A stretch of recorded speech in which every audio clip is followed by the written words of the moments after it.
Tá. Então, eu quero, em primeiro lugar, para além de cumprimentar cada um de vocês, fazer uma abordagem inicial, como eu sempre faço, tenho feito no início de minhas aulas, sobre essa situação que nós estamos vivendo, né? Acho que nós precisamos estar permanentemente refletindo sobre essa realidade caótica, né? Que tem nos afetado, direta ou indiretamente, né? A cada dia nós tomamos conhecimento de algum parente, de algum amigo, amiga, né? Que tem sido vítima dessa pandemia, né? E também vítima direta ou indiretamente, na medida em que, com o colapso do sistema hospitalar, pessoas que também têm outro tipo de comorbidade, né? E que precisam de atendimento médico, seja por um acidente ou por agravamento de alguma doença permanente, essas pessoas, a procurarem um leito hospitalar, não encontram vagas, né? Então, esse é um processo que leva a que as pessoas terminem ficando em casa, agravando uma doença já existente. E nessas condições, muitos estão indo a óbitos, né? Além daqueles que, por problemas de Covid, tem isso já acelerado em função dessas novas variantes aí do SARS-CoV-2, né? Então, já existem muitas variantes aqui no Brasil, e a mais perversa, né, a mais violenta em termos de disseminação do vírus é a P1, que tem atingido, inclusive, muitas crianças e jovens. Então, tem aumentado o perfil daqueles que procuram leitos hospitalares, né, e jovens que têm sido vitimados por essa doença, diferente do que havia acontecido na primeira onda, onde a maioria era assintomática. Quer dizer, a maioria continua sendo assintomática, mas na medida em que há um agravamento da doença, esse processo tem se dado de forma muito acelerada, né? E a procura por leito hospitalar, com colapso do sistema, leva a que essas pessoas venham ao óbito sem atendimento necessário, né? Então, é uma situação muito complexa, muito complicada, né? Eu, particularmente, né, não somente como estudioso da geopolítica, mas como historiador, sei que em poucos momentos na história do nosso país nós vivemos situação semelhante. Evidente, tivemos algo muito grave, muito parecido com a chamada gripe espanhola, no começo do século, né, em condições bem diferentes, em condições sanitárias piores ainda, mas sem esse grau de aglomeração que existe hoje nas cidades, embora hoje nós tenhamos mais condições científicas, né, técnicas, hospitalares, de atender um número maior de pessoas que naquela época, né, mas o fato de nós vivermos em metrópoles, né, muito aglomerados, com o uso de transporte público, né, e nessas formas de convivência que nós construímos ao longo de todo esse tempo, né, por meio de festas em grandes quantidades, né, de pessoas, por meio de bares, né, essas situações todas que levam à aglomeração, isso leva a uma disseminação muito mais acelerada desse vírus, né? Lá no começo do século XX, né, foi o vírus influenza, né, que demorou a ser combatido em função de o mundo estar numa guerra, na Primeira Guerra Mundial, e muitos países omitiram a situação crítica por conta exatamente de questões estratégicas relativas à guerra, e essa pandemia, ela adquiriu o nome de gripe espanhola, não porque tenha começado na Espanha, mas porque os primeiros casos foram registrados pela Espanha que pode divulgar isso de forma mais ampla, na medida em que a Espanha não estava tanto envolvida na guerra.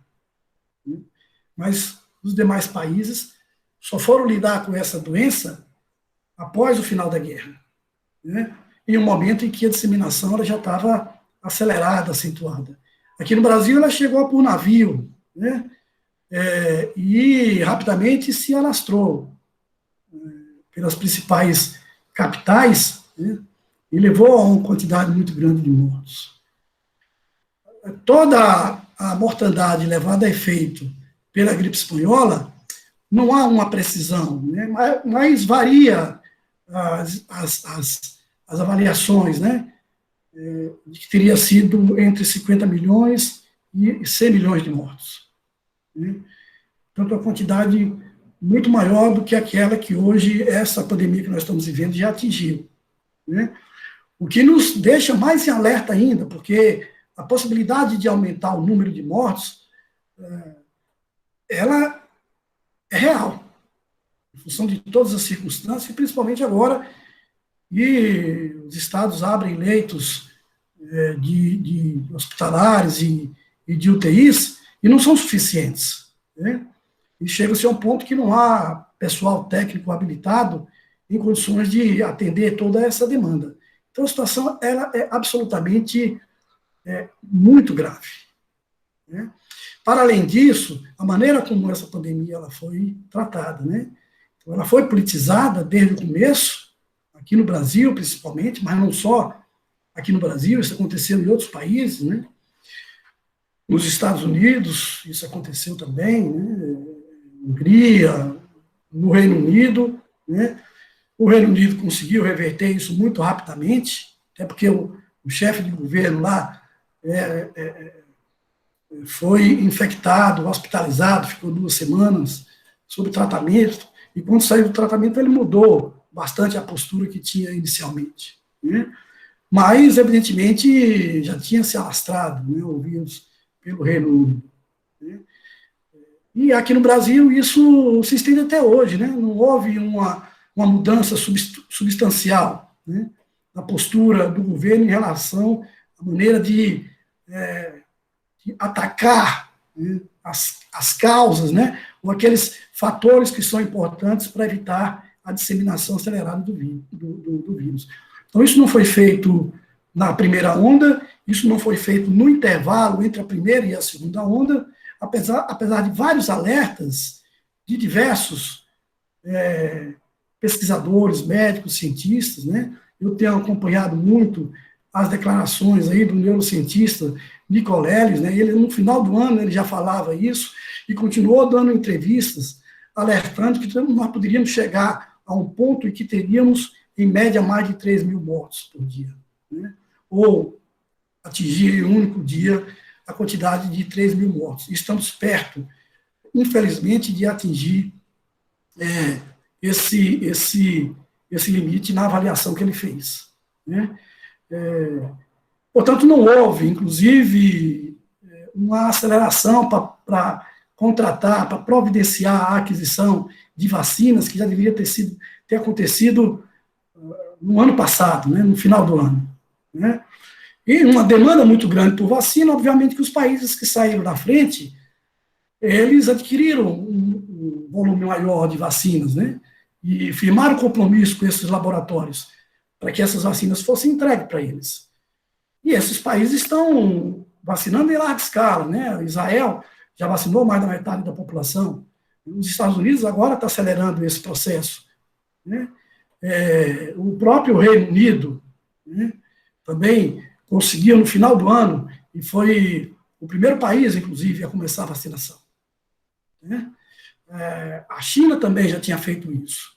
Então, esses países que se anteciparam, que fizeram um planejamento, que se preocuparam com a provável nova onda da pandemia, eles provavelmente vão sair mais rápido dessa crise e, claro, vão recuperar as suas condições, principalmente econômicas, né?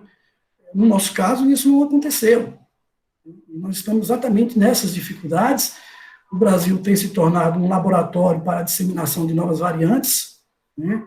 as chamadas, essas novas cepas, né, que têm surgido, e, claro, isso é explicado cientificamente, seja vírus, seja bactérias, né, quando elas se reproduzem, né, quando elas criam novas variantes, elas vêm sempre mais fortes, né?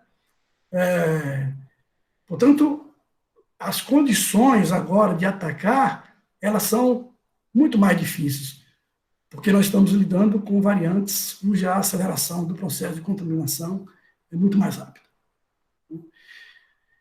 E na medida em que nós estamos tratando, falando, discutindo aqui de geopolítica, né, o que está acontecendo no Brasil e no mundo não diz só respeito a questões de saúde, né, porque a pandemia ela afeta sobremaneira a economia.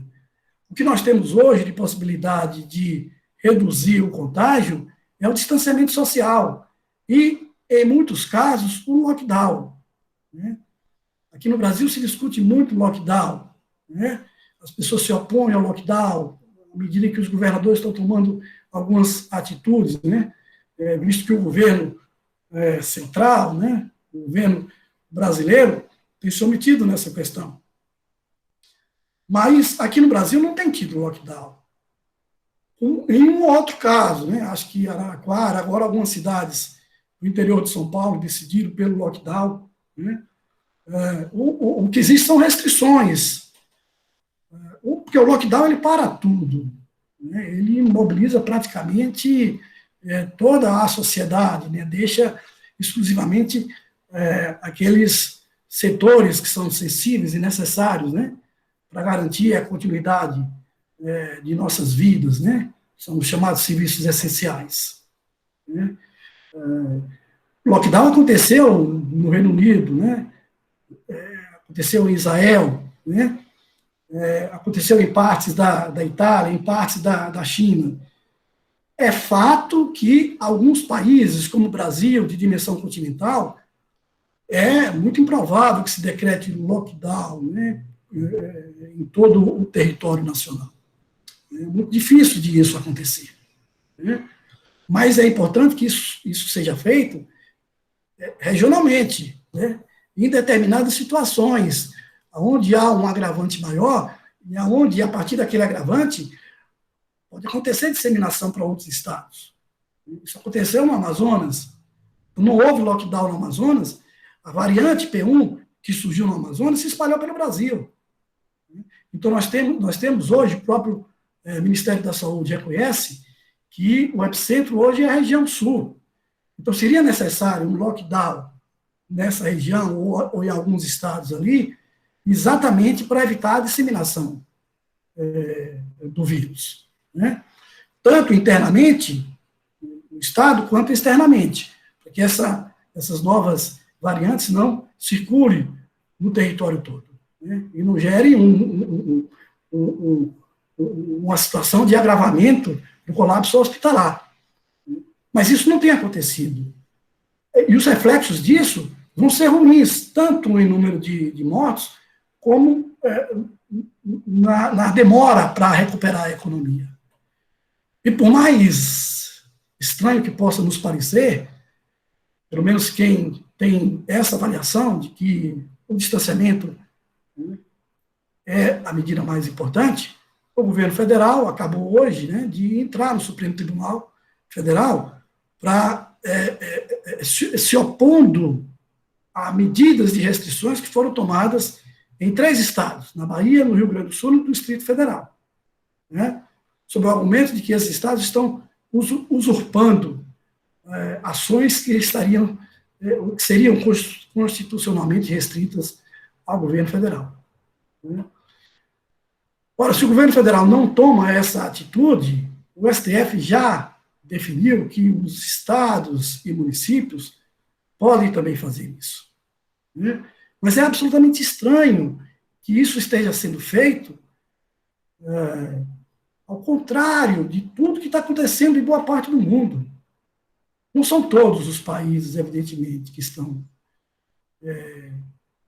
com essa compreensão de que é preciso fazer restrições, de que é preciso, em determinados momentos, utilizar o lockdown, né? e o distanciamento social como medida para evitar a disseminação. Mas são exceções, países que não fazem isso. E esses países estão sofrendo exatamente as consequências, né? O chefe de Estado da Tanzânia, que era contra exatamente essas medidas, essa semana morreu exatamente de Covid. Foi uma das vítimas da Covid, né? Então, isso termina por acontecer em determinado momento.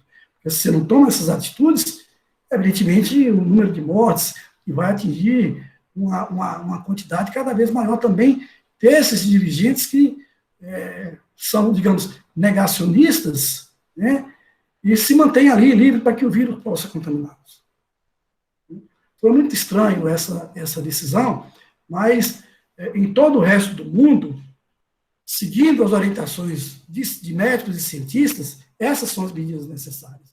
E o impacto geopolítico disso, econômico e geopolítico, é muito forte. Tanto hoje, atualmente, vejo, o Brasil está no topo da lista dos países cujos habitantes não podem circular livremente pelo mundo. Diversos países, 116 países, já estabeleceram restrições para a entrada de brasileiros, né, para evitar exatamente a contaminação por essas novas variantes. Então, isso é um elemento muito forte, né? Depois, porque o enfraquecimento da economia vai afetar sobremaneira nas condições socioeconômicas e políticas, sociais, econômicas e políticas aqui no Brasil. Então, isso vai se prolongar por mais tempo. Os países que estão conseguindo restringir esses contágios agora, com essas medidas mesmo que mais duras, né, mesmo que afete a economia agora, é claro, é dura, gera desemprego, né, afeta principalmente pequenos e micros empreendedores, né, pequenos negócios, não há dúvida que o impacto é muito forte agora, né? Mas a disseminação em larga escala, o aumento da quantidade de mortes, o colapso do sistema hospitalar, vai gerar um pânico. Nós estamos vendo aí como é que está acontecendo as vacinações, né? As pessoas estão se aglomerando, desesperadas para serem vacinadas e não tem vacinas para todos. Então, o pânico, o medo, né, nos leva também a uma situação em que as próprias pessoas, né, elas vão evitar sair por essas condições, né? Então, logo se disseminou mais aceleradamente essa segunda onda, os pais que têm filhos em escolas correram para retirar esses filhos de suas escolas, né? Porque essa nova variante está afetando mais fortemente crianças e jovens. O número de crianças que morrem no Brasil é maior do que qualquer outro país do mundo. O número de grávidas que são contaminadas no Brasil é maior do que qualquer outro país do mundo. Então, é uma situação muito grave. E há uma necessidade que nós tenhamos a responsabilidade de acreditar nisso que está sendo demonstrado aí, cientificamente, e tentar derrubar essas situações, esses negacionismos, né, e essas fake news que se disseminam, principalmente em grupos familiares, em grupos religiosos, em grupos familiares, né? Então, é importante que a gente procure levar um debate, esclarecer, sem acidez, sem agressividade, né? Porque é pelo convencimento que nós precisamos levar essas pessoas que não acreditam na gravidade dessa situação, que elas precisam exatamente se preservar. E elas se preservando, evidentemente, vai preservar o outro e a outra, né? Então, nesse momento, as palavras, né, que eu acho que são importantes, que a gente repita sempre, não só palavras, mas ações, vão no sentido da resiliência, né? Nós não podemos nos abater, né? O medo não pode nos levar a situações de pânico, né? De agressividade, né? Então, a resiliência ela é importante. O altruísmo foi o que fez com que o ser humano conseguisse chegar ao estágio em que ele chegou, né? Sobrevivendo lá nos primórdios, em épocas primitivas, em condições muito inferiores, né? Onde os grandes predadores eles ameaçavam. Então, foi a convivência em grupo, o compartilhamento daquilo que produzia, daquilo que coletava, né? E da caça, o compartilhamento com os grupos, né? Dentro do grupo, que fez com que o ser humano sobrevivesse, chegasse a esse estágio de hoje. Então, nós precisamos de muito altruísmo, que tem a ver com solidariedade, né? E a empatia, a preocupação com o outro, com nós mesmos e com o outro, né? E, claro, isso entre as mulheres, né? A sororidade. Então, esses elementos são muito fortes e nós precisamos estar lidando com esses elementos, tirar isso de cada um de nós, nesse momento agora. Né? Então, isso é importante, porque a situação ela está muito grave, né? E ela pode ficar pior. E segundo algumas previsões, mais que a gente considere que são previsões negativistas, mas elas podem ser realistas. Algumas previsões dizem que esse agravamento, esse pico, ele vai prosseguir por todo o mês de março. Né? E vem feriados pela frente, e é importante que não se repita o que aconteceu no final do ano, nem no carnaval. Correto? Então, eu queria, nesse primeiro momento, né, falar essas questões aqui, né, porque, para além dos problemas de saúde, para além dos problemas da vida, nós estamos tratando também de questões relacionadas à política e à geopolítica. Nós precisamos ter a dimensão da profundidade de tudo isso. Ok?